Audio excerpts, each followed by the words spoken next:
মা জঙ্গল থেকে শাক তুলতে ঝোপের আড়ালে গিয়েছিলেন। আমি পেছনে গিয়ে তার কোমর জড়িয়ে ধরে তার ঘাড়ে মুখ রেখে বললাম, মা, তোমার এই দেহস্পর্শ আমার সমস্ত রক্ত গরম করে দেয়। আমি তোমাকে আমার প্রেমিকা হিসেবে চাই। মা হাত থেকে শাকের ঝুড়ি ফেলে ফেললেন। মা গ্রামের মেয়েদের সেলাই শেখান।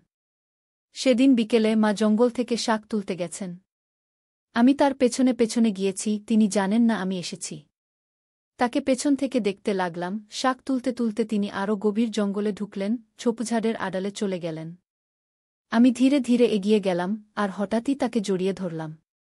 এই গল্পটি সম্পূর্ণ শুনলে আপনাদের পানি অটোমেটিক বের হয়ে যাবে, সো যত দ্রুত সম্ভব হাতের কাছে টিস্যু নিয়ে বসে পড়ো।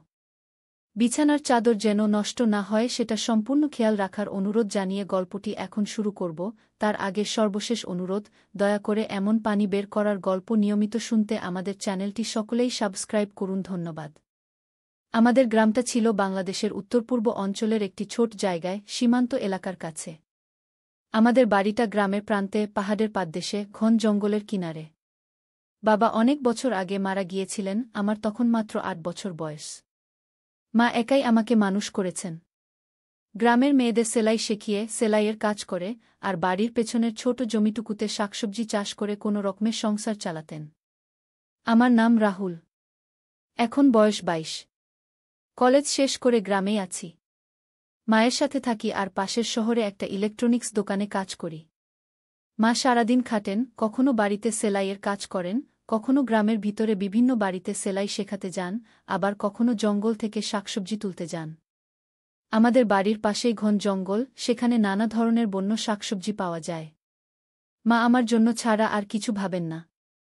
আমাকে ভালো মানুষ করার জন্য কত কষ্ট করেছেন। মনে পড়ে ছোটবেলায় একবার অসুস্থ হয়ে পড়েছিলাম, সারা রাত জ্বরে ছটফট করছি। মা সারা রাত জেগে আমার মাথায় ভেজা কাপড় দিয়েছিলেন, আমার পাশে বসে থেকেছিলেন। সকাল হতেই আমাকে কোলে করে দূরের হাসপাতালে নিয়ে গিয়েছিলেন। গরমের দিনগুলোতে মা প্রায়ই বিকেলে জঙ্গল থেকে শাকসবজি তুলতে যান। সেদিন বিকেলটাও ছিল তেমনি। আমি দোকান থেকে একটু আগে ফিরেছি। শরীরটা ভালো লাগছিল না, মনটা খারাপ ছিল। আমার বন্ধু রাজু কয়েকদিন আগে একটা অদ্ভুত ঘটনা সম্পর্কে আমাকে বলেছিল, যা আমাকে খুব অস্বস্তিতে ফেলেছিল। বলেছিল আমাদের গ্রামের পাশের জঙ্গলে নাকি কিছু অদ্ভুত লোক দেখা যাচ্ছে, যারা অস্ত্র বহন করে। হতে পারে কোনো সন্ত্রাসী গোষ্ঠী, হতে পারে সীমান্ত পেরোনোর রাস্তা খুঁজছে। মা যখন বিকেলে জঙ্গলে গেলেন, আমি ভাবলাম মায়ের পিছু নিয়ে দেখি তিনি ঠিক আছেন কিনা। মাকে না বলেই আমি তার পেছন পেছন গেলাম। মা জঙ্গলের ভিতরে প্রবেশ করলেন, আমি দূরে থেকে তাকে দেখতে থাকলাম। তিনি ঝোপঝাড়ের আড়ালে চলে গেলেন। আমি মাকে আবার দেখতে পেলাম না। চিন্তিত হয়ে আমি দ্রুত তার দিকে এগোলাম। হঠাৎ দেখি মা একটা বড় ঝোপের পেছনে দাঁড়িয়ে আছেন, চারপাশে তাকাচ্ছেন, যেন কিছু খুঁজছেন। আমি ধীরে ধীরে মায়ের কাছে গেলাম। ভাবলাম তাকে একটু ভয় দেখাই, তাই পেছন থেকে তার কোমর জড়িয়ে ধরলাম। আমি তার ঘাড়ে মুখ রেখে বললাম, মা, তোমার এই দেহস্পর্শ আমার সমস্ত রক্ত গরম করে দেয়। আমি তোমাকে আমার প্রেমিকা হিসেবে চাই। মা চমকে উঠলেন, হাত থেকে শাকের ঝুড়ি ফেলে দিলেন। ঘুরে আমাকে দেখে তার মুখ লাল হয়ে গেল। আমি হেসে ফেললাম, মা, তোমাকে একটু ভয় দেখাচ্ছিলাম গু। মা কিছু বলার আগেই আমি লক্ষ্য করলাম মা কেবল শাক তুলছিলেন না। তার হাতে একটা ছোট বাক্স ছিল, যা তিনি ঝোপের ভিতরে লুকানোর চেষ্টা করছিলেন। মা, এইটা কি? আমি জিজ্ঞেস করলাম, বাক্সটার দিকে ইশারা করে। মায়ের মুখ থেকে রাগ মুহূর্তেই উধাও হয়ে গেল। তার চোখে এক ধরনের ভয় ফুটে উঠল। কিছু না, তিনি বললেন, তুই এখানে কি করছিস? আমার পেছন পেছন কেন এসেছিস? তার আচরণ অস্বাভাবিক মনে হল। আমি বাক্সটা দেখতে চাইলাম, কিন্তু তিনি বাক্সটাকে নিজের পেছনে লুকিয়ে ফেললেন। মা, কি হয়েছে? তুমি কিছু লুকাচ্ছ? আমি জিজ্ঞেস করলাম। মা ধীরে ধীরে বাক্সটা আমাকে দেখালেন। একটা ছোট কাঠের বাক্স, পুরনো দেখাচ্ছিল। বাক্সের গায়ে কিছু অদ্ভুত চিহ্ন খোদাই করা ছিল। এটা কোথায় পেলে? আমি জিজ্ঞেস করলাম। মা একটু ইতস্তত করলেন, তারপর বললেন, এইটা তোর বাবার। আমি এইটা এখানে লুকিয়ে রেখেছিলাম। গে বাবার? কেন? আমি অবাক হয়ে জিজ্ঞেস করলাম। মা একটু থেমে বললেন, চল বাড়ি যাই, সব বলবো। আমরা বাড়ি ফিরে এলাম। মা বাক্সটা টেবিলে রাখলেন।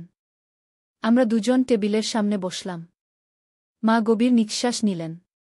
তোর বাবা মারা যাওয়ার আগে আমাকে এই বাক্সটা দিয়ে গিয়েছিলেন। বলেছিলেন যখন তুই বড় হবি তখন তোকে দিতে। কিন্তু আমি ভয় পেয়েছিলাম। তাই এইটা জঙ্গলে লুকিয়ে রেখেছিলাম। আজ ভাবলাম তুই এখন বড় হয়েছিস, সময় হয়েছে তোকে দেওয়ার গু। এতে কি আছে? আমি জিজ্ঞেস করলাম। মা বাক্সটা খুললেন। ভিতরে ছিল একটা ডায়েরি, একটা পুরনো কম্পাস, একটা চাবি আর একটা পুরনো ফটো। ফটোতে আমার বাবা দাঁড়িয়ে আছেন কয়েকজন লোকের সাথে একটা পাহাড়ের পাদদেশে। তোর বাবা আসলে কি করতেন? আমি জিজ্ঞেস করলাম। মা আবার গভীর নিঃশ্বাস নিলেন। তোর বাবা ছিলেন একজন আর্কিওলজিস্ট, প্রত্নতাত্ত্বিক। তিনি প্রাচীন সভ্যতার নিদর্শন খুঁজতেন খুব। আমি অবাক হয়ে গেলাম। আমি জানতাম বাবা একজন শিক্ষক ছিলেন, কিন্তু প্রত্নতাত্ত্বিক? এ তথ্য আমার কাছে একেবারেই নতুন ছিল। তাহলে তুমি এতদিন আমাকে কেন বলনি? আমি জিজ্ঞেস করলাম। কারণ তোর বাবা মারা গিয়েছিলেন একটা দুর্ঘটনায় নয়, তাকে হত্যা করা হয়েছিল, মা বললেন। তার গলা ভারী হয়ে উঠল। আমি স্তব্ধ হয়ে গেলাম। এতদিন জেনে এসেছি বাবা একটা দুর্ঘটনায় মারা গিয়েছিলেন, কিন্তু আসলে তাকে হত্যা করা হয়েছিল। কে হত্যা করেছিল? কেন? আমি জিজ্ঞেস করলাম, আমার কণ্ঠ কাঁপছিল। তোর বাবা এখানকার পাহাড়ে একটা প্রাচীন মন্দিরের সন্ধান পেয়েছিলেন। সেখানে নাকি একটা গুপ্তধন আছে। এই খবর একটা সন্ত্রাসী গোষ্ঠীর কানে গেল। তারা বাবাকে জোর করে সেই মন্দিরে নিয়ে যেতে চাইল। কিন্তু বাবা রাজি হলেন না। তারা তাকে হত্যা করলও। আমার বুকের ভিতরটা ধসে পড়ল। এতদিন যা জেনে এসেছি তা মিথ্যা? বাবা একজন সাধারণ শিক্ষক ছিলেন না, তিনি ছিলেন একজন প্রত্নতাত্ত্বিক, যিনি একটা প্রাচীন মন্দির আবিষ্কার করেছিলেন, আর সেই কারণেই তাকে হত্যা করা হয়েছিল। তুমি এসব জানতে? আমি জিজ্ঞেস করলাম। হ্যাঁ, জানতাম, মা বললেন, কিন্তু আমি ভয় পেয়েছিলাম। তাই তোকে বলিনি। ভাবলাম তুই যদি এসব জানিস তাহলে তুইও বিপদে পড়বি গু। আমি ডায়েরিটা খুললাম। সেখানে বাবার হাতের লেখা ছিল। লেখাগুলো অনেকটাই পুরনো হয়ে গিয়েছিল, কিছু কিছু লেখা আর পড়া যাচ্ছিল না। আমি পড়তে লাগলাম। আমি সবশেষে একটি প্রাচীন মন্দিরের সন্ধান পেয়েছি। এই মন্দির সম্ভবত খ্রিস্টপূর্ব ৫ম শতাব্দীর। এখানে প্রাচীন বৌদ্ধ ধর্মের চর্চা হতো। কিন্তু মন্দিরের ভিতরের স্থাপত্য ও চিত্রকর্ম সম্পর্কে আমি যা আবিষ্কার করেছি তা আমাকে বিস্মিত করেছে। এখানে শুধুমাত্র বৌদ্ধ ধর্মের চিহ্নই নয়, হিন্দু ও জৈন ধর্মের চিহ্ন পাওয়া গেছে। এমনকি কিছু চিহ্ন আছে যা কোনো ধর্মের সাথেই মিলছে না। এগুলো কি কোনো হারিয়ে যাওয়া সভ্যতার চিহ্ন? মন্দিরের মূল কক্ষটি এখনও খুঁজে পাওয়া যায়নি। আমার ধারণা মূল কক্ষে একটি গুপ্তধন আছে, যা শুধু সম্পদ নয়, প্রাচীন জ্ঞানের ভাণ্ডারও হতে পারে। কিন্তু আমি একাই এই গবেষণা করতে পারব না। আমার সহকর্মী রাজীব এখানে আসছেন আগামী সপ্তাহে। তবে আমার কেন জানি মনে হচ্ছে কেউ আমাকে অনুসরণ করছে গি। এরপর আর কিছু লেখা ছিল না। হয়তো বাবা আর লেখার সময় পাননি। আমি মায়ের দিকে তাকালাম। তিনি চুপচাপ বসেছিলেন।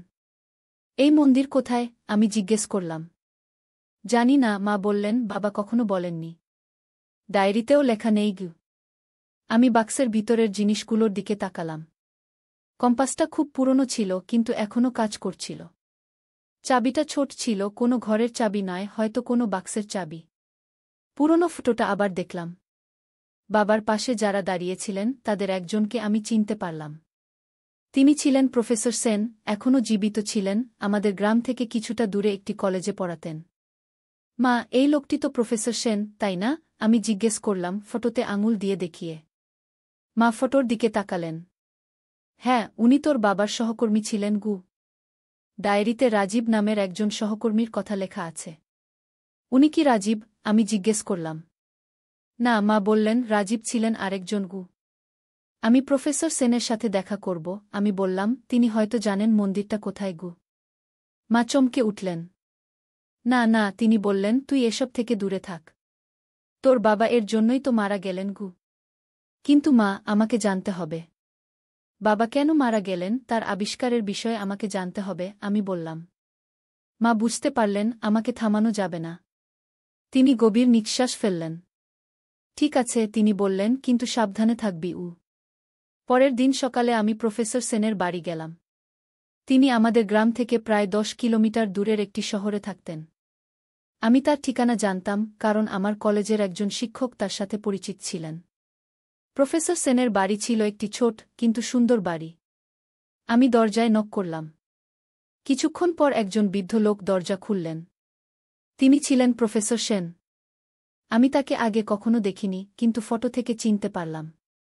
তার চুল সাদা হয়ে গিয়েছিল, মুখে বয়সের ছাপ ছিল, কিন্তু চোখে এখনও গানের দীপ্তি ছিল।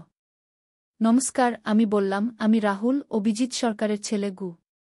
প্রফেসর সেনের চোখ বড় হয়ে গেল। অভিজিৎ সরকারের ছেলে? এসো, ভিতরে এসো, তিনি বললেন। আমি ভিতরে গেলাম। তার ঘরটি বইয়ে ভরা ছিল, দেয়ালে নানা ধরনের প্রাচীন পুঁথি ও চিত্রের ছবি ঝুলছিল। তোমার বাবার কথা প্রায়ই মনে পড়ে, প্রফেসর সেন বললেন। তিনি একজন অসাধারণ প্রত্নতাত্ত্বিক ছিলেন। তার সেই দুর্ঘটনার খবরে আমরা সবাই বিধ্বস্ত হয়ে গিয়েছিলাম গো। আসলে সেটা কোনো দুর্ঘটনা ছিল না, আমি বললাম, তাকে হত্যা করা হয়েছিল। প্রফেসর সেনের মুখ পাংশু হয়ে গেল। তুমি কি করে জানলে? তিনি জিজ্ঞেস করলেন। আমি তাকে মায়ের কাছ থেকে পাওয়া বাক্স ও ডায়েরির কথা বললাম। তিনি গভীর নিঃশ্বাস ফেললেন। হ্যাঁ, এটা সত্যিই, তিনি বললেন, তোমার বাবাকে হত্যা করা হয়েছিল। আমরা সবাই জানতাম, কিন্তু প্রমাণের অভাবে কিছু করতে পারিনি গিয়ে। আপনি কি জানেন মন্দিরটা কোথায়? আমি জিজ্ঞেস করলাম। প্রফেসর সেন কিছুক্ষণ চুপ থাকলেন। তারপর বললেন, হ্যাঁ, আমি জানি। কিন্তু সেটা খুব বিপজ্জনক জায়গা। তোমার বাবা সেখানে গিয়েছিলেন আর ফিরে আসেননি গিয়ে। আমাকে বলুন, আমি বললাম, আমি জানতে চাই। প্রফেসর সেন একটু ভাবলেন। তারপর একটা পুরনো মানচিত্র বের করলেন। এই দেখো, তিনি বললেন, মানচিত্রে একটা জায়গা দেখিয়ে, এখানে একটা পাহাড় আছে, নাম কাল পাহাড়। এই পাহাড়ের উত্তর দিকে, প্রায় মাঝামাঝি উচ্চতায়, একটা গুহা আছে। সেই গুহার ভিতরেই মন্দিরটা আমি মানচিত্রটা দেখলাম। কালপাহাড় আমাদের গ্রাম থেকে প্রায় ২০ কিলোমিটার দূরে ছিল। আপনি সেখানে গিয়েছিলেন? আমি জিজ্ঞেস করলাম। হ্যাঁ, একবার, প্রফেসর সেন বললেন, তোমার বাবার সাথে। কিন্তু আমরা মন্দিরের মূল কক্ষে প্রবেশ করতে পারিনি। সেখানে একটা দরজা আছে, যা বন্ধ আছে। তোমার বাবা সেই দরজা খোলার চাবি খুঁজেছিলেন। আমি জানি না তিনি খুঁজে পেয়েছিলেন কিনা। আমি বাবার বাক্সে একটা চাবি পেয়েছি, আমি বললাম। প্রফেসর সেনের চোখ উজ্জ্বল হয়ে উঠল। সত্যি? দেখাও আমাকে আমি পকেট থেকে চাবিটা বের করে তাকে দিলাম। তিনি সেটা মনোযোগ দিয়ে পরীক্ষা করলেন। হ্যাঁ, এটা সেই দরজার চাবি হতে পারে, তিনি বললেন। এই চাবিটা অস্বাভাবিক, দেখো, এর ডগায় বিশেষ নকশা আছে। এটা কোনো সাধারণ তালার চাবি নয়। আমি সেখানে যেতে চাই, আমি বললাম। প্রফেসর সেন দীর্ঘশ্বাস ফেললেন। আমি জানতাম তুমি এটাই বলবে। তোমার বাবাও ঠিক তোমার মতোই ছিলেন, সাহসী, অনুসন্ধিৎসু। কিন্তু মনে রেখো, এটা বিপজ্জনক। সেই সন্ত্রাসী গোষ্ঠী এখনও সক্রিয় থাকতে পারে কি? আমি জানি, কিন্তু আমাকে যেতেই হবে। বাবার অসমাপ্ত কাজ আমি শেষ করতে চাই। তাহলে আমিও তোমার সাথে যাব, প্রফেসর সেন বললেন। আমি অবাক হয়ে গেলাম। সত্যি? আপনি? হ্যাঁ, তিনি বললেন, তোমার বাবা আমার বন্ধু ছিলেন।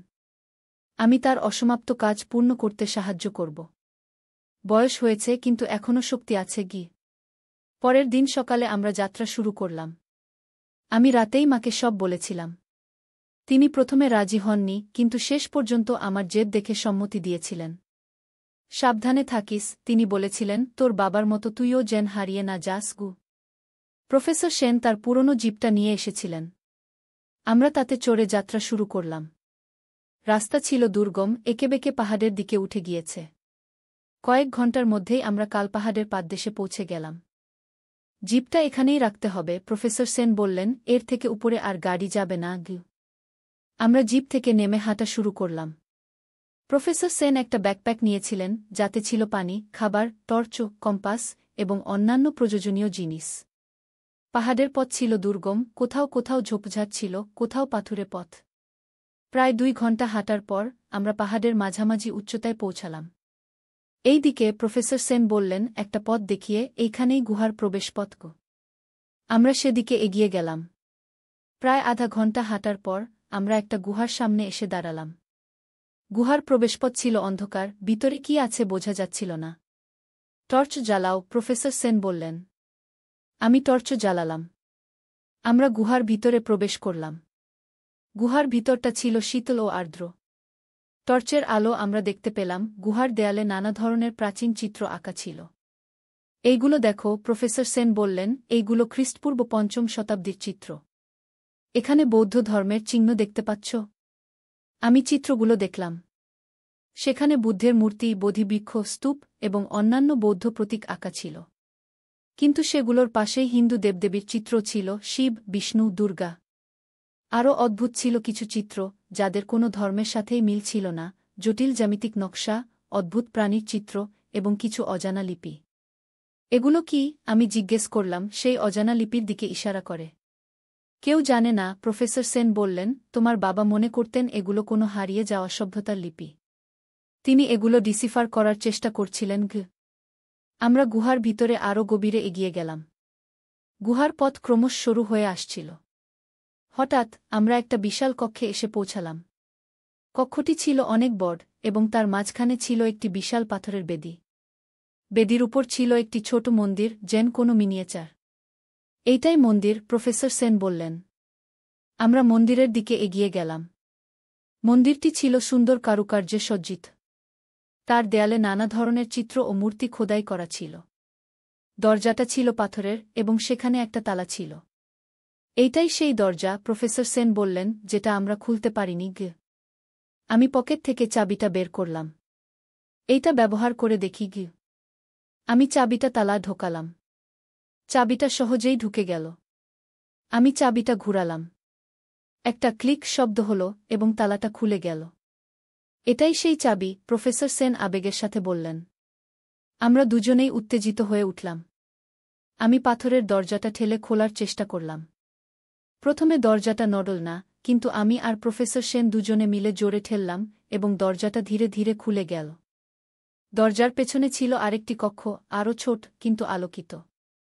আমরা অবাক হয়ে গেলাম। কক্ষটির ছাদে কিছু অদ্ভুত পাথর লাগানো ছিল, যা আলো বিকিরণ করছিল, যেন কোনো অদ্ভুত দ্বীপ। এগুলো কি? আমি জিজ্ঞেস করলাম। জানি না, প্রফেসর সেন বললেন, এমন পাথর আমি আগে কখনো দেখিনি।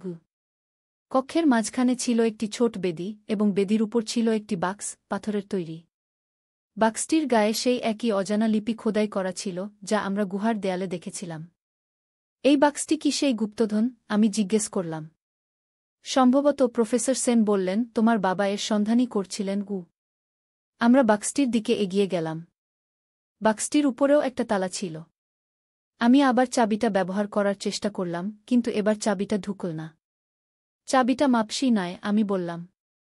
আমরা অন্য উপায়ে খুলতে হবে, প্রফেসর সেন বললেন। তিনি বাক্সটি পরীক্ষা করতে লাগলেন। দেখো, তিনি বললেন, এই লিপিগুলো একটা নির্দিষ্ট ক্রমে সাজানো আছে। এটা একটা ধাঁধা হতে পারে। আমরা দুজনে মিলে লিপিগুলো পরীক্ষা করতে লাগলাম। প্রফেসর সেন কিছু নোট নিচ্ছিলেন। হঠাৎ তিনি বললেন, আমি মনে করি এটা একটা ক্রম।